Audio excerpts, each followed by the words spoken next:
This next musician, if there's anybody who can follow Jim Page, it's this next musician.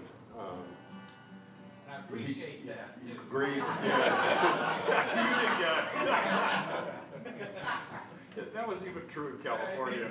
The open mics in California, Eric Schutz and Al Bylars and Andy Hardwick and Frank Ludwig and all those guys, and Dave Lipman, I did not want to follow Jim Page. Not a chance.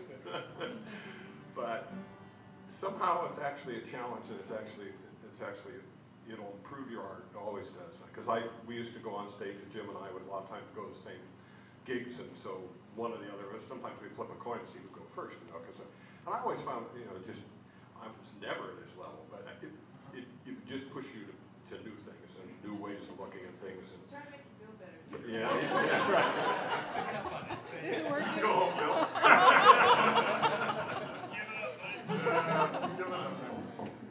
Bill's an amazing writer.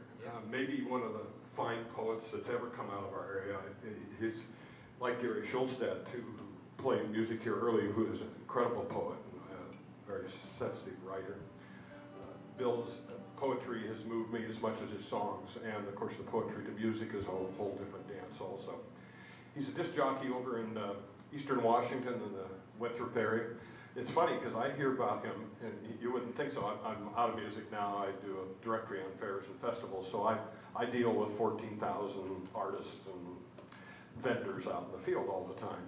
And every once in a while somebody's from over the Methow Valley or from Winthrop or somewhere over there, and I'll say, well, do you know Bill Davie? Oh yeah, he's a disc jockey, he's really good. I said, no, he's a songwriter, he's a musician. No, he's this great. So tonight, he is not a disc jockey, he's a musician. I'm really glad you came over. I haven't seen him for a while, so this is just special for me. Welcome, Mr. Bill Davie.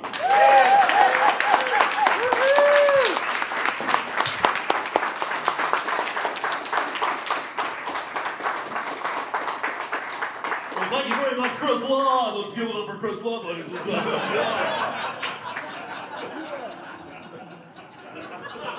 Okay, gonna be playing all the hits tonight. It's not that kind of radio show. I was listening to Jim. It's like it was anywhere from 45 minutes to 2 hours. That's how long it took to get from Seattle to here, from the area where Jim and I lived back in the day. They didn't have cell phones, but there was this phone tree that used to happen. You know, you'd call whoever you thought was going down and say, "Look, if you get there before me, can you put my name on the list, please? Because I don't have anything." They were stricter back then. Have things loosened up down here and all? Have they? Oh, that's nice. Chris. Oh yeah, well yeah. Nobody can introduce a guy like Chris. It's nice. Well, good night, everybody. Thank you.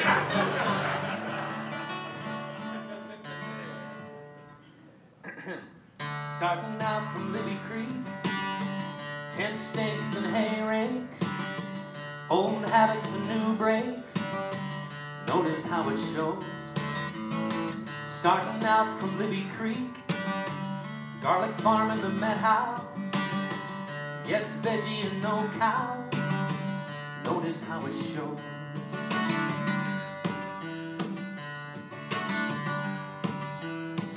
Starting out from Libby Creek, 100-year-old farmhouse, cat chasing a field mouse. Notice where she goes. Starting out from Libby Creek, all day on a hillside. Lose the boots and come inside. Notice how it glows. Climb right out of your skin. Trade your ends for begins. All your best friends dropping in.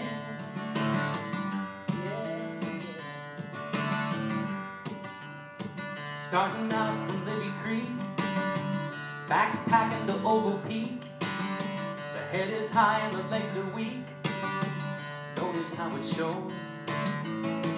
Starting out from Libby Creek, don't dwell on the future. The here and now is so pure. Notice how it shows. Climb right out of your skin. Trade your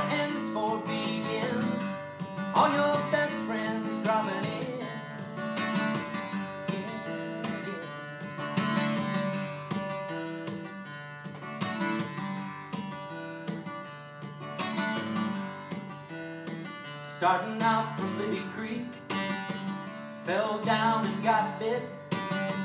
Better walk in the creek and sit. You know how it goes. Starting out from Libby Creek, but don't forget who you are here. Far away from the city fear, and notice how it shows. Notice how it shows.